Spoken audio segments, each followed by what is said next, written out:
Agora você ouve uma palavra de vida com o pastor Érico Rodolfo Bussinger.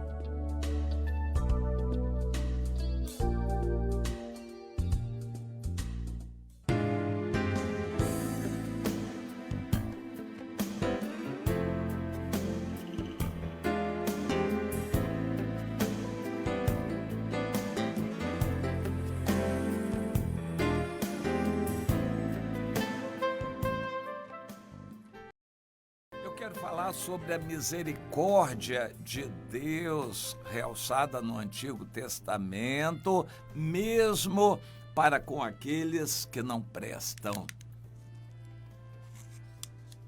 Será que nós podemos classificar alguém como alguém que não presta? Não. No Novo Testamento, não podemos chamar alguém de joio, ainda que tenhamos 99% de certeza. Não nos é dado julgar as pessoas. Mas se nós cremos que aquela pessoa é joio, a gente não pode arrancar. Mas pelo menos não vá adubar o joio, gastar tempo, investir, jogar conversa fora, dinheiro e seu tempo precioso com uma pessoa que você acha que é joio. Você adubar o joio, não. Nós não podemos julgar ninguém. O irmão é fraco, nunca produziu fruto. Nós não devemos julgá-lo, devemos amá-lo. Mas tomar cuidado para não perder tempo jogando pérolas aos porcos, ou seja, desperdiçando o tempo com quem não presta.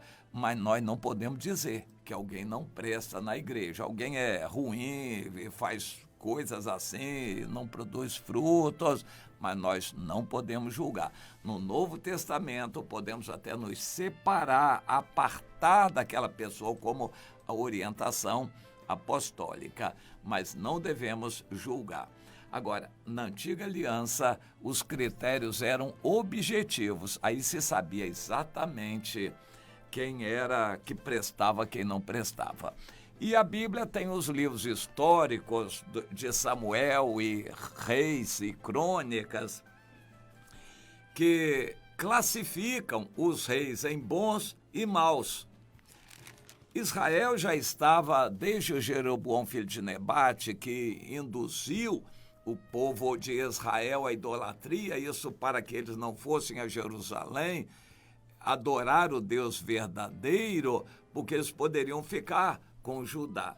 Já que estavam divididos de Judá, então eles teriam que dificultar ou tentar impedir a ida dos israelitas do norte para Judá, para não se contaminar lá. E assim eles criaram uma outra religião. 2 bezerros de ouro, sacerdotes novos que levassem o povo à idolatria àqueles bezerros e assim criaram uma religião totalmente diferente. E o Jeroboão é responsabilizado pelo Senhor por isto. O líder é sempre o responsável. Jeroboão, filho de Nebate, que fez Israel pecar. Eu acho que alguns dos líderes neopentecostais aí, que existem, que se tornaram grandes por causa do dinheiro no Brasil, eles vão amargar no inferno queimando muito lá no Lago de Fogo, porque eles desviaram muita gente que queria a salvação, eles desviaram para o caminho da bênção, do dinheiro e da idolatria. Alguns desses líderes, eu acho que vão queimar bem lá no Lago de Fogo, no inferno. Eles estão induzindo o povo que busca a Deus para a idolatria da bênção, do dinheiro, da prosperidade, da bênção do casamento, disso e daquilo. Eles estão desviando as pessoas do caminho da verdade. O Jeroboão, filho de Nebate, fez isto. O povo de Israel, reino do norte, se embrenhou pelo caminho do pecado e quando na época do Acabe ele deu como que o checkmate, o golpe final, porque se casou com uma feiticeira, adoradora de Baal, a Jezabel, e ela tomou conta do país e mandou no marido. A situação foi de tal gravidade que Deus levantou o profeta Elias para combater aquilo ali. E o profeta Elias sofreu. Por fim foi vencedor e então profetizou que o Acabe morreria. O Micaías estava na mesma época e profetizou que o Acabe morreria. De fato, Deus fez isto e levantou o Jeú, um capitão de tropas que se rebelou para destruir a família real do Acabe e da Jezabel. E ele fez isto.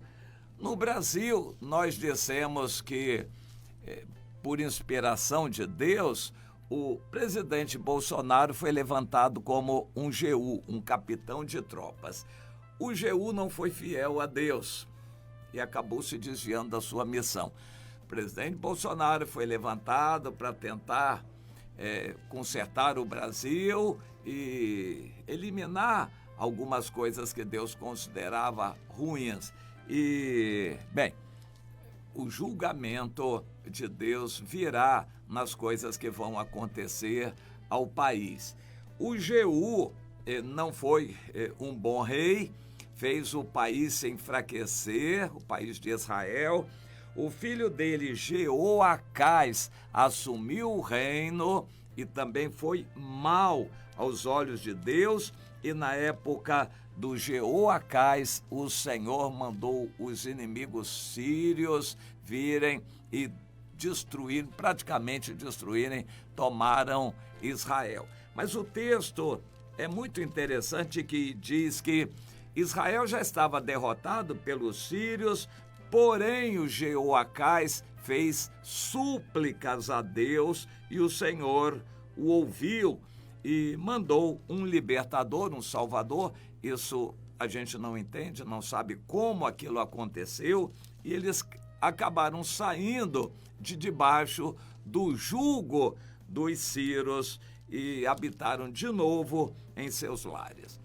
Como eles foram derrotados e muitos mortos, foram levados escravos e cativos. Depois eles voltaram para seus lares. A gente não tem detalhes sobre isso. A gente sabe que foi um ato soberano da misericórdia de Deus, fazendo milagres acontecerem.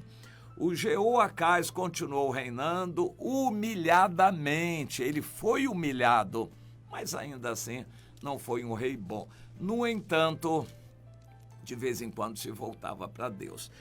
Aparentemente, ele passou essa mesma ideia para o seu filho Jeoás. O Jeoás também foi mau aos olhos de Deus. Pegou um país enfraquecido, porém, havia um detalhe. Havia um profeta chamado Eliseu, que era um profeta estadista, um profeta que acompanhava a situação política do país, um profeta que deu palpites, que foi para a guerra junto, intercedeu pelo povo. Por causa do profeta Eliseu, Deus deu grandes vitórias àquele povo. O profeta Eliseu fazia diferença toda ali em Israel, que estava bem mal. Eu creio na misericórdia de Deus para com o Brasil e que Deus levante pessoas sinceras que orem e clamem a Deus por esta nação. Eu creio que Deus ainda pode agir no Brasil através de gente sincera, que o busque de todo o coração e incessantemente, na brecha, na oração, na intercessão, como o profeta Jeremias, que era apelidado joelho de camelo, de tanto que ele ficava de joelhos orando ao Senhor. Deus pode levantar pessoas assim no Brasil. Eu não conheço muitas, com toda a sinceridade, estou quase igual o profeta Elias. Senhor, eu não estou vendo ninguém que preste nesse país, porque todos buscam o seu conforto religioso, o seu bem-estar, a cura do dedão, da cabeça, a solução do problema, o dinheiro. Ninguém está preocupado aí com os rumos do país. Eu estou quase como o profeta Elias, assim, reconhecendo isso. Mas a mim não cabe julgar, é o Senhor quem levanta aqueles que vão orar. O país de Israel estava mal, arrasado, mas tinha um profeta Eliseu. E quando Eliseu estava doente, o Jeoás foi visitá-lo. E aí aconteceu aquele episódio tremendo. Eu chamo o rei Jeoás o crente das 3 flechas. O crente das 3 flechas. A flecha era da vitória. E o profeta mandou que o rei jogasse contra o chão com indignação. Ele jogou 3 flechas e não todas. E o profeta ficou indignado. Você devia ter perseverança, jogado 5 ou 6 flechas no chão. Você jogou só 3, então só 3 vezes você vai vencer o inimigo. Foi muito interessante aquilo. E o Jeoás experimentou esse poder de Deus, um rei fraco, mau e enfrentou adversários fortes, como a Síria na época, venceu 3 vezes e depois ainda teve que enfrentar o rei bonzinho, o Amazias, fazendo bobagem. Você já viu isso? Uma pessoa é um crente bonzinho, mas não produz fruto, é bonzinho, mas pisa na bola, é bonzinho, mas também faz coisas erradas.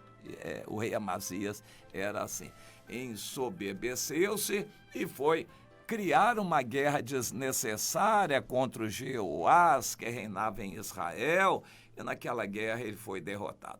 O Jeoás, um rei fraco, considerado um mau rei, neto do Jeú, pegou um país arrasado, mas venceu 3 batalhas e depois mais uma. Ao todo, 4 grandes batalhas ele venceu, porque Deus pelejou por ele. Então, lições preciosas. Mesmo a favor do mal, Deus usa de misericórdia e luta, principalmente quando esse mal está governando o país ou governando a igreja.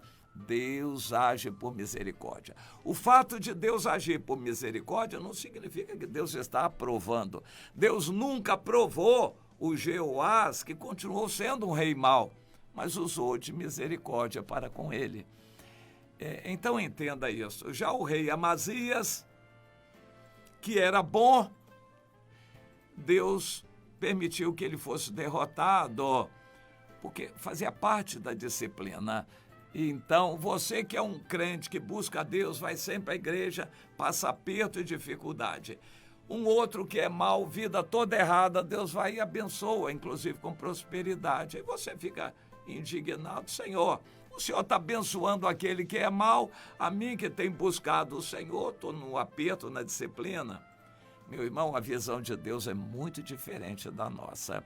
O fato de Deus usar de misericórdia para com aquele não significa que Deus esteja aprovando o que ele faz, nem que ele vai ser salvo.